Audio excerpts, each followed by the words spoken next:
Anjana kitchen இரவு விருந்து.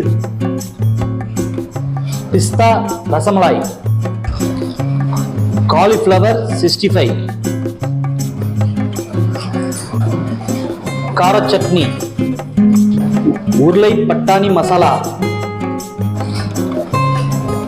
Veg cutlet, tomato sauce, coin parotta, veg வெள்ளை சால்னா,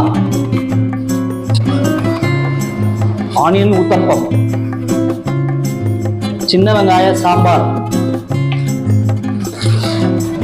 காஞ்சிபுர இட்லி, மஷ்ரூம் புலாவ், வெங்காயத்தை பச்சடி, சாம்பார் சாதம், அப்பளப்பூ, வெள்ளை பொன்னி அரிசி சாதம், மைசூர் ரசம், சூடான பாதாம் பால். அனைவருக்கும் பரிமாறப்பட்ட இரவு விருந்து.